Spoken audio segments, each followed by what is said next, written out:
Bonjour. Bonjour.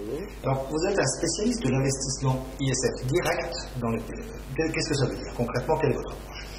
Alors, notre approche est très liée à notre statut, puisque Arcan Finance est une société de bourse et que, je dirais structurellement, notre boulot, c'est de financer les entreprises et de les aider à se développer. Donc, on a saisi l'opportunité, alors qu'antérieurement à 2008, on n'avait jamais regardé ni de près ni de loin les procédures de défiscalisation pour financer les entreprises. En 2008, dans une période où le marché financier était complètement fermé, ça nous a semblé une opportunité géniale d'amener les entreprises à des stades de très petite maturité, puisqu'on est sur des entreprises moins de 250 personnes, moins de 50 millions d'euros de chiffre d'affaires, donc ce sont des micro-entreprises. Et néanmoins, toute ma vie professionnelle m'a montré en tout cas que des entreprises qui, je dirais, démarraient, exemple Carrefour en 1972, exemple l'équivalent de Accor en 1972, Matra EADS, tout ça, ce sont des entreprises que j'ai vues démarrer à des stades de très petite maturité et qui aujourd'hui... Alors ça marche ça dans un contexte où moins d'un assujetti sur 5 utilise les opportunités de la loi TEPA? Alors c'est nouveau, la loi TEPA c'est nouveau, c'est 2008, c'est-à-dire que il y avait traditionnellement les réductions d'impôts sur le revenu. L'impôt, l'ISF, c'est un sujet, alors on ne va pas discuter de l'opportunité politique de l'ISF, mais en tout cas cette occasion donnée à des gens qui payent l'ISF de devenir des business angels, je crois que c'est quelque chose qui nous a semblé tout à fait passionnant. Et effectivement, on peut s'interroger après 2 années, puisque 2008-2009, nous sommes en train de clôturer la 2e année de levée de fonds dans le cadre de la loi TEPA.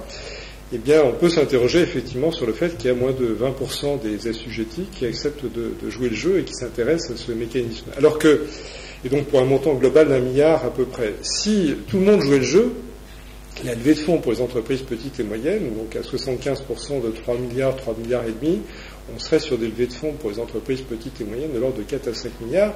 Et si on considère que les banques, dès qu'on lève un euro, elles vont financer l'équivalent de la moitié d'1 euro ou 1 euro, ça veut dire que ça donne une capacité de financement pour ces entreprises tout à fait colossale, de l'ordre de 4, 5, jusqu'à 9 ou 10 milliards par an, c'est gigantesque. Sur le marché, il y a une certaine rivalité entre vous et les gérants de FIP LCPI.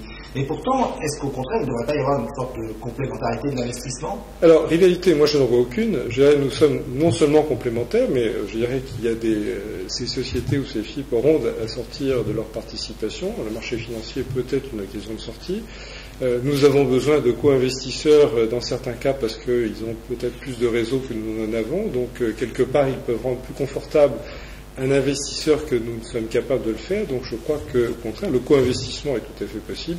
La sortie, nous sommes peut-être une solution, pas la seule, mais une solution. Donc, et puis, je dirais que notre modèle est un modèle, je dirais, où à chaque année suffit sa peine.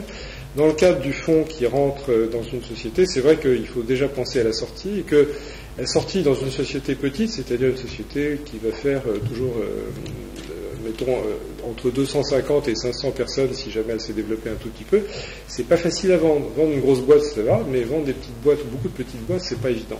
Donc je crois qu'il y a une logique à utiliser également le mécanisme de cotation sur le marché, l'inscription sur le marché libre qui prépare à la liquidité, et puis il y a sans doute d'autres réformes à mettre en place pour assurer ces sorties à terme, bien sûr. Merci Robert Delopé.